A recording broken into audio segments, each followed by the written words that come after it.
Hi, I'm Angel Davis with Angel Davis Coaching, and you are listening to Verbally Naked, a podcast devoted to the enhancement of relationships, or as I always say, so we hope. Right. I'm here with my sidekick, Peter Hermes. Hi, Angel. Hi.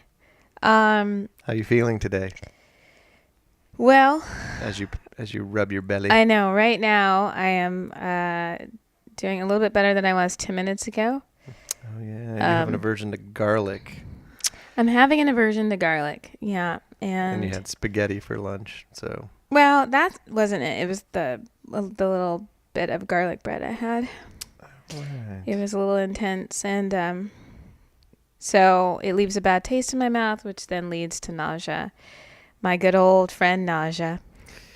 You're not going to miss him in a couple of months. I'm not. So, if you're tuning in, this is the third season of Verbally Naked. She's having a baby. That's right. Which I am.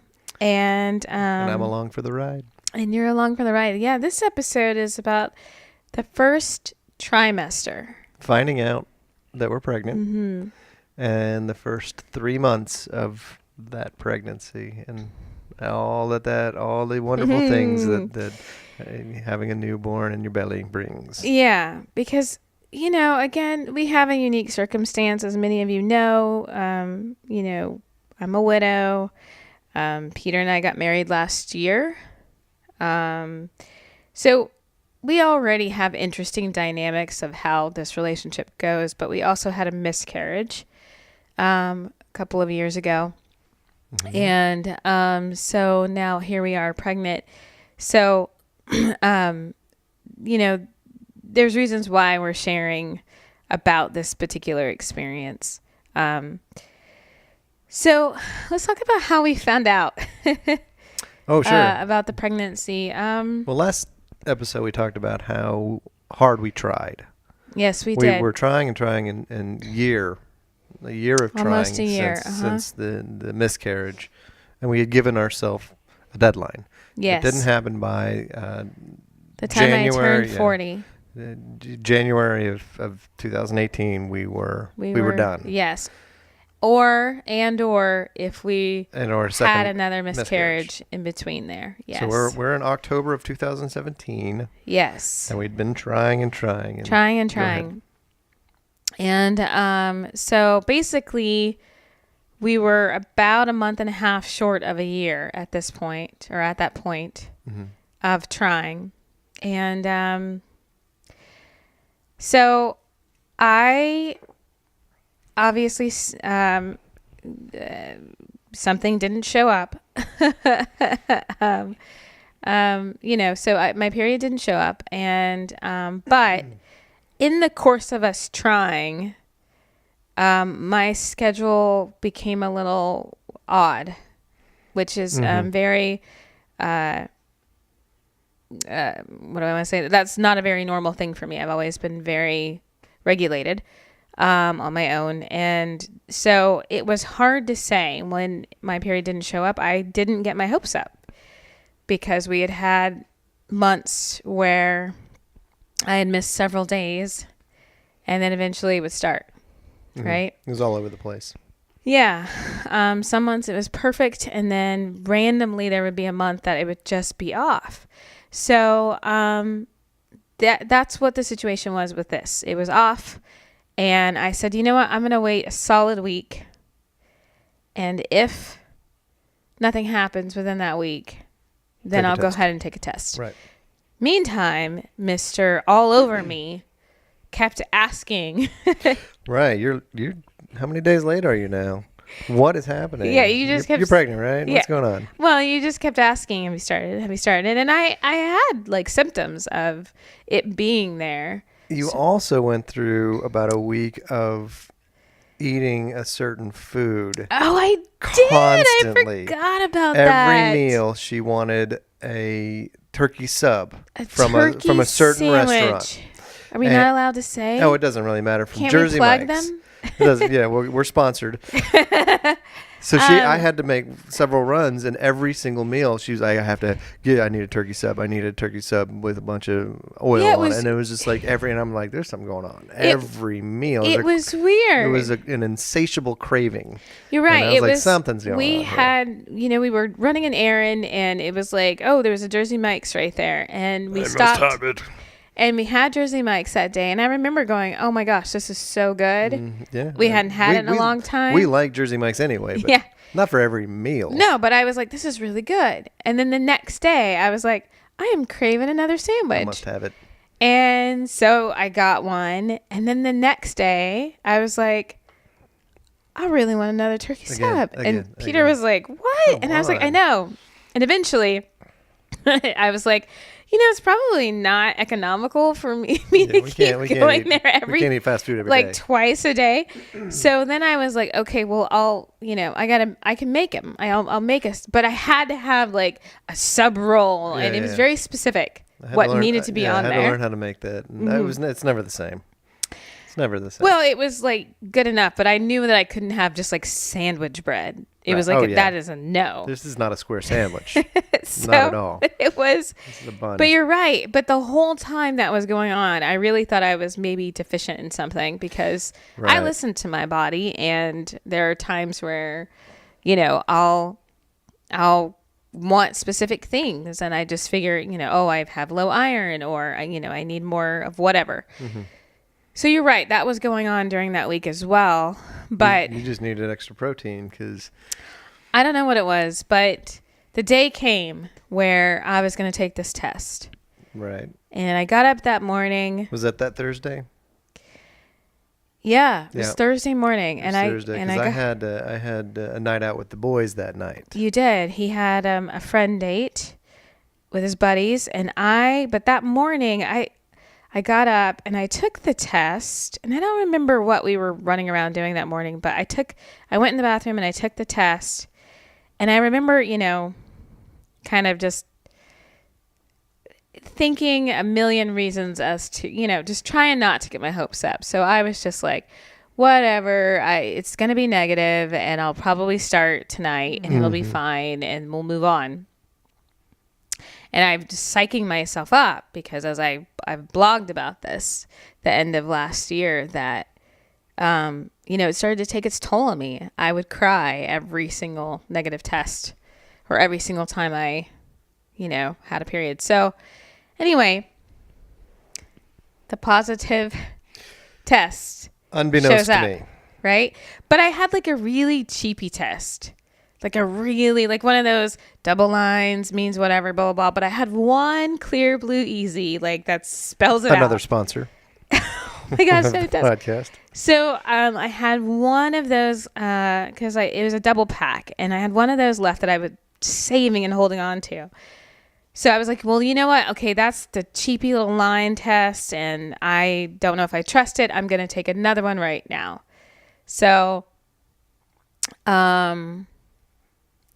So I took another one, and that Clear Blue Easy, it was clear, and it was easy. Mm-hmm. And mistakes. it said pregnant, and I just remember, like, of course, tears came to my eyes. I was super excited, but I was also like, a little anxious. Oh, very, I'm sure. So I knew, so I had been holding off on certain things. So I was like, you know what? I'm going to go, even though, I had no idea what was going to happen in the long run. I was like, but we are pregnant. So I went and got 2 books. Right. What to Expect, of course. Mm-hmm. And then this other book called Baby Wise. And I went and got I got the father one. I got the father one for you, because I didn't have the other one. So we had this bottle of wine, and still have it.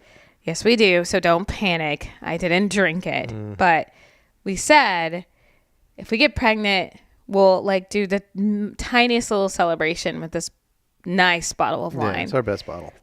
And so I was like, okay, I'm going to have this all on the table. I'm going to set it up so that when he comes home tonight, he's going to see the bottle of wine and probably go, why is that on the table? And then he'll see the books. And then I actually took a photo of the pregnancy test. Right. And I still have all of that. Do you? And I wrote a little note on there. So my goal was to be upstairs in bed. I left a light on, so I knew he would have to cross the room to turn the light off, and he'd see everything. And I made sure, text me before you come home. Yes, I will. So that I could make sure I was upstairs and in bed, because I wanted to see his face when he walked into our bedroom. I ruined all of that. And instead, what happened, Peter? I ruined all of that. Tell us what happened. Well, I was out on my friend date. I think we were 7 or 8 beers in when we decided to call it a night. So a piece? Oh, who knows? Who knows? We go to a bar where we can buy the little tiny samples. Oh, yeah. You guys had sampled. Buy them. Yeah, and so you can taste everything on the menu. Yeah, you had been tasting. And so who knows how many beers I had, and I forgot to text, and I walk in the door. I stumble through the door. You weren't drunk. No, but I wasn't bad. But you were buzzed, but yeah, he walks. I was happy. I was happy. I came home happy without warning her. And he's she's like, wait a minute. Well, no, yeah, you're like, hey, and I was like, hi. You were supposed to text. I was like, whatever. And you were like, oh, well, one of the guys was just going to take us home, so I didn't even bother, because he was going to text me and let me know that he'd gotten an Uber and he was heading home. But the Uber didn't happen, and so I was just like, I'll be home in like 2 seconds. No big deal. He was like, well, my friend offered to just drive us, and I just thought I'll be home in a minute, so whatever. So I'm sitting there on the couch like, well, now... Great. And you walk over to the table where there's a bottle of wine and some stuff, and I look down and you're like, what's this? There's a couple of books and a picture of a pregnancy test that says pregnant, and the note said, I wish I would have grabbed it, but the note said, basically, I've been lying to you for the past week. I've known that, or something to that degree. It basically said, because I had told him that I basically had started that day. I think I had told you that morning that, Oh, you did. You had lied to me. Yeah, just that day. Mm-hmm. Just that day, because I didn't, And our marriage is based on lies. Our marriage is completely, utterly based on lies. So and that's why it works. Yeah, absolutely. That's why today is our 8-month anniversary. Is it really? It's the 22nd. Yeah. Anyway, not to get sidetracked. So anyway, we had a little moment. He reads the letter and the note, and he's like, really? And I was like, run over and we have a big moment. Really? No, but here.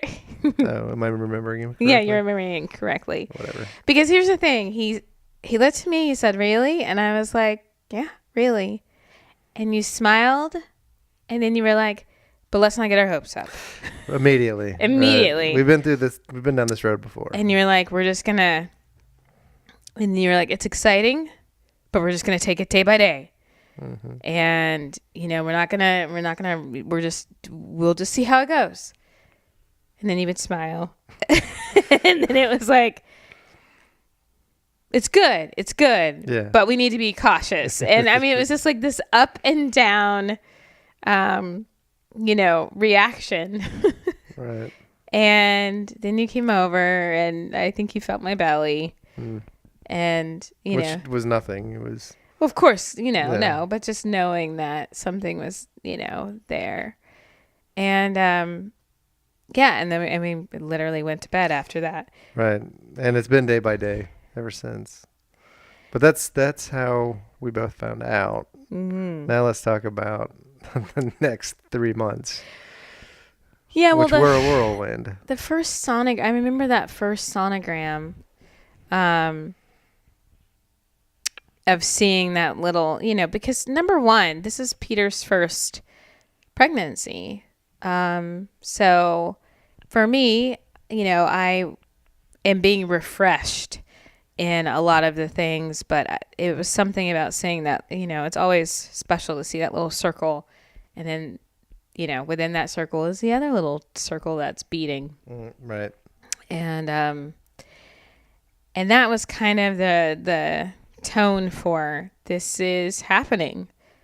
We'll see how far we get, but right now there is a little something growing. And then, of course, our doctor was very much excited for us. We kind of touched on this with the miscarriage, but because we had miscarried, because of my age, and I had what's called low egg reserve, which means that the quality of my eggs was definitely in question. And it's considered a geriatric pregnancy. So high risk. Yeah. You name the term. They're not good terms. Geriatric, high risk. These are low egg reserve. Yeah. Yeah, these are terms you don't want to hear. And the idea is you're supposed to have your children by the time you're 35-ish. And the farther you wait, the more potential problems. Of course. And she's 39 months away from her 40th birthday. And so the doctors, congratulations. He was very excited. We're going to be very cautious about this. Yeah, but he also was like, do your thing, live your life. Right. Don't just continue to exercise like you're doing. I'm not restricting anything. So that's what we did. And then, of course, at 6 to 7 weeks, the plague hits our house. Yeah. The nausea. Mr. Nausea showed up. And, guys. She was in bed for, my goodness, must have been 5 straight weeks. That I was in bed 90% of the time. My body does just not enjoy the first trimester. It is extremely hard. It was difficult with my daughter as well. But it lasted for 5 months straight with her. Got better at 7 months and the 8th month, but by the 9th month it was back again. Or 6th and 7th was good, but 8 and 9 was. You'd say this one's been easier. After the first trimester, it has been easier. With Brian, I only got a few weeks of real reprieve where I felt the most normal, back to normal. With this kid, I definitely have had, it's been way more manageable since the first trimester. But that initial hit of the first trimester is so bad. And it's not, I didn't have severe. I know that there's severe cases where you have to be hospitalized and you have to be given fluids and all those things. I didn't have to have it. I didn't have it that severe, but I did need prescription medicine to help me get through. And basically what that does is keeps me from vomiting as much, but it does not stop the nausea. The nausea is 24/7. And I remember that after I would vomit, that I had about a 10 to 15 minute window where I would actually feel normal. And that was usually when I would be like, what can I eat quickly? Yeah, let's do this fast. Because then I might keep whatever I ate down, but I was certainly going to feel like I wanted to throw it up for hours later. But it's so hard because I had to depend on you for everything after that. I was running. Talk about that with them. What was that like? It was fine. It was. Was it fine? Well, it was a bunch of added responsibility. I was responsible for getting Brian to and from school every day, and I was responsible for whatever food you wanted, which changed daily. Hourly. In some cases, hourly. A lot of toast with jam and things that were simple foods. But then all of a sudden you would need fish fillet sandwich from McDonald's or, some Taco Bell for every meal. And then don't ever give me Taco Bell again. It's just like I could never really figure out what to stock the house with because today you love English muffins and tomorrow you can't stand it. I can't look at an English muffin. Yeah. And then I learned very quickly, I've never been a bad cook, but I've never really prided myself on my cooking skills. I can feed myself and No, but you can cook. I mean, Peter does, to your credit, certain things. You do actually cook some meals. I mean, Sure. we both kind of trade off, but you certainly had to. I was a short order cook. Yeah, you had to cook breakfast, morning, or lunch, and dinner. I perfected scrambled eggs with you and over easy eggs and, not difficult meals, but she wasn't craving difficult meals. And if it was too difficult, well, we would find a restaurant that had it. So there was a lot of, running errands and just running around and sort of doing what needed to happen. And because of our miscarriage, we had come to an agreement that this pregnancy, we would wait until after the first trimester to tell anyone that we were pregnant. And that was a really tough, I understood why we did it and I was committed to it. Yeah, it was difficult. But it was very tough because... this is right around, October, November. This is pushing into the holiday season. Yeah. So we had planned to go somewhere for Thanksgiving. Well, we had to cancel that. And we had family members that we had to kind of lie to on why we couldn't make a trip or this or that. But the idea, like the first time when we had the miscarriage, we told people. And then we had to tell them that it didn't happen. And that was just, it was just difficult. It was really, really a hard time. So this time we were just going to let's not let anybody know. I think we told a couple of people that we didn't have a choice on. There came a point where, there were a few times in this hard part of the pregnancy, wherein Peter had to work. And so I literally had to get up. I had to deal with Brian. I had to get her to school, or I had to pick her up, or whatever it was. And it took everything I had to, shower, throw clothes on, go get her, wait, for her to be let out of school, and then go back home pretty quickly after. But everybody, at school is like, hey, how are you? What's going on? And it's very obvious I don't look good. I looked like death. And for that 5 or 6 weeks when I was taking her to and from school every day, it was, where's Angel? What's going on? Oh, she's not feeling well. It's been 5 weeks. Yeah, and we usually... She's going to get over it. It's like making up nonsense excuses. Yeah, so and we usually trade off. I think people weren't that stupid.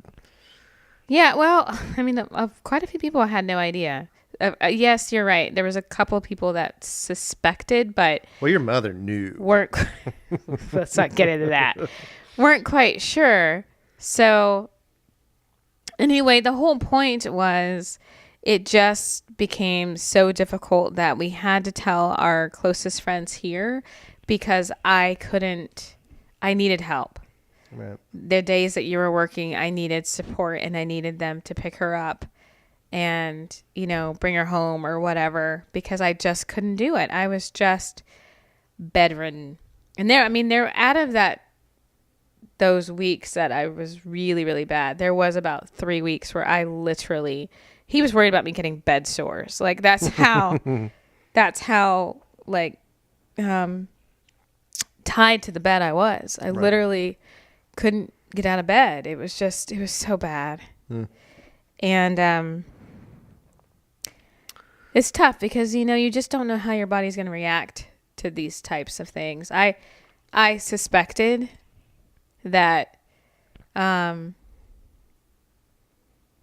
would be similar to Brian, but, each pregnancy is different. So I wasn't really sure. But when it started happening, I was like, here we go.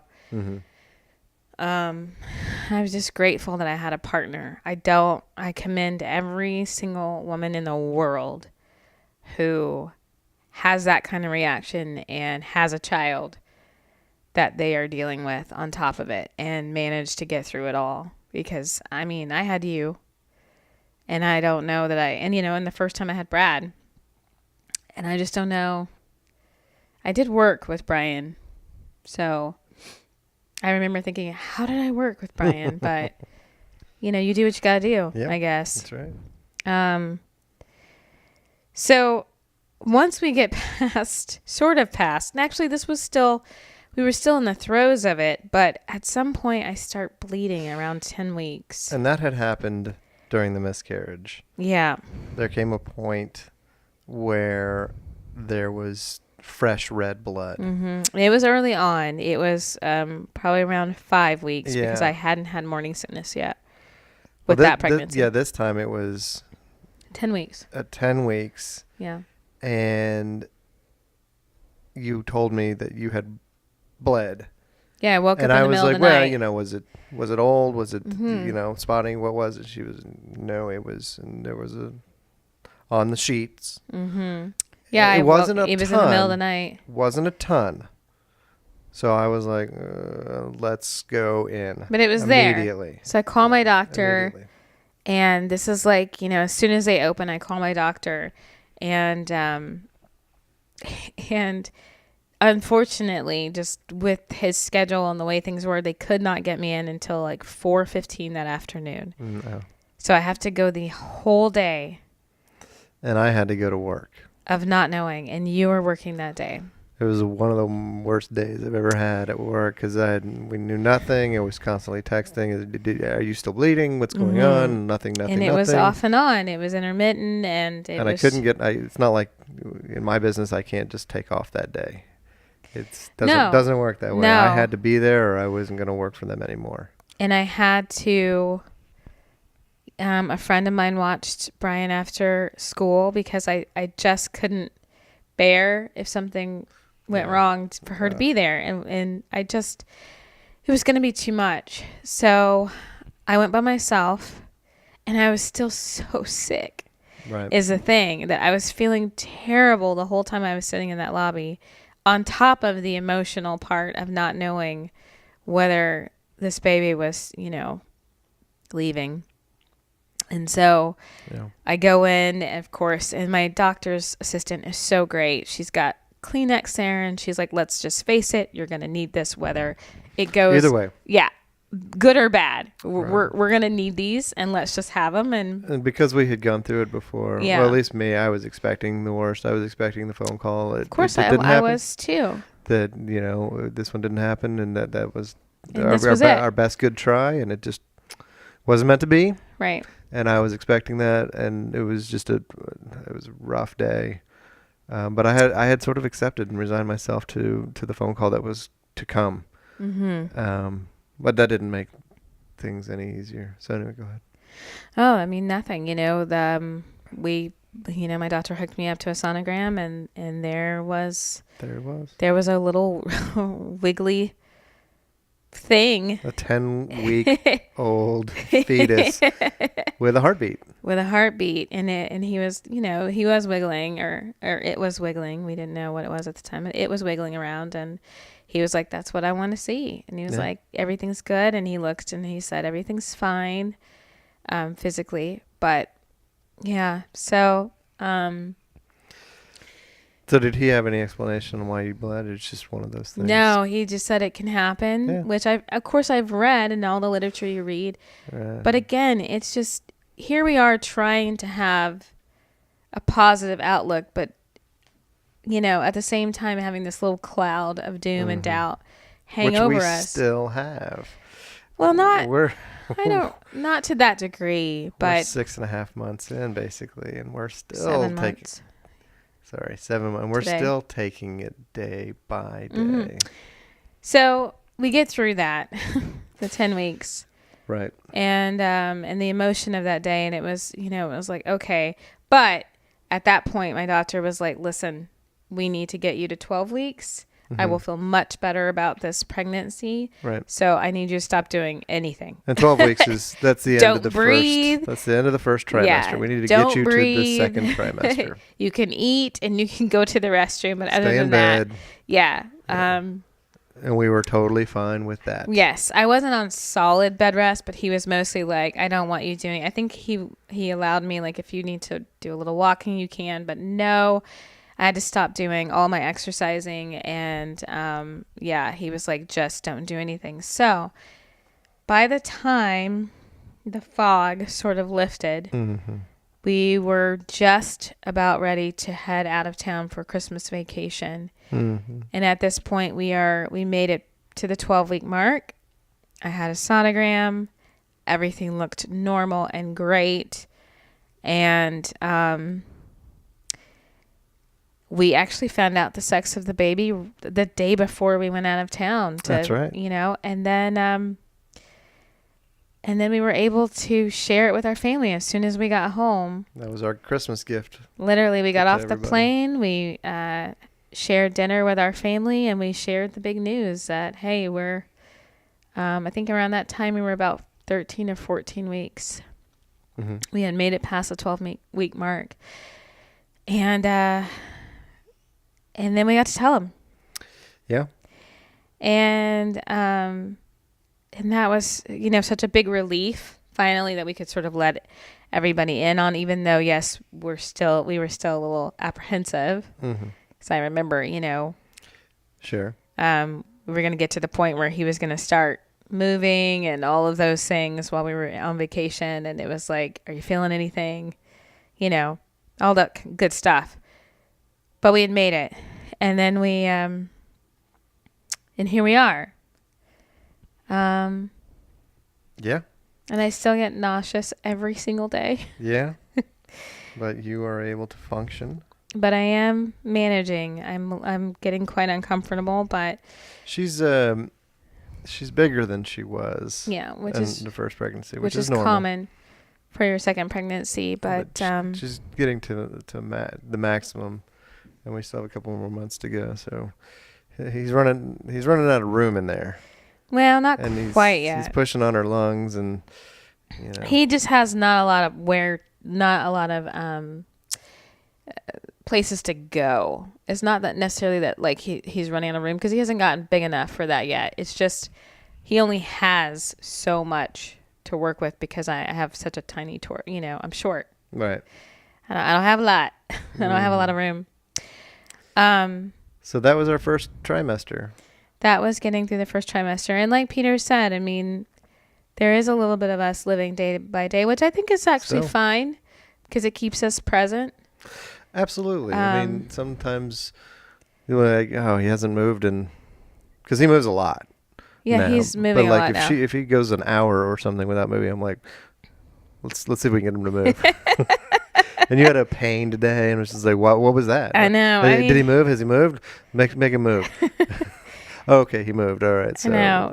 He's still in there. He's still with us. He still wants to come out. He wants to be part of this family. Yeah. So we're just doing our best to get him out here. And then we share this because we just, we understand the need for hope and living in, trying not to live into negativity, but understanding that, it is a practice that we have to do every day to keep from living into this doom and gloom. But that's why I say kind of taking it day by day keeps us present, and then, helps us enjoy this part of the process now that we're kind of past a lot of the serious dangers. So, but after all, now we have Brian. All of that, yeah. We've got Brian to think about. We got another kid to think about, and how this is affecting her. She's excited. She can't wait to teach this kid all of the ways, all of the things that she's learned. But, there is a process when, that we had to go through to prepare her. Yeah. She knew from the very beginning when we said that we didn't tell anybody. Well, she was exempted. There's no way we couldn't tell her. Mom's in bed for 6 weeks. Right. So she knew right at the beginning. But, there's she's an only child. We had to prepare her for what's to come. And she's also, she lost her father. And what does this mean for, her idea of what family is maybe a little skewed from others. So, it's just, we've got to think about her and preparing her. So that's what we're going to talk about next time. That's right. It's preparing the sibling, basically. Right. And everything that entails. Yeah. So. You've been listening to Verbally Naked. We'll see you back here in 2 weeks when we talk about preparing the sibling for the newcomer. Yep. See you back here in 2 weeks, Peter? Yeah. Same channel. All right. As always, live big.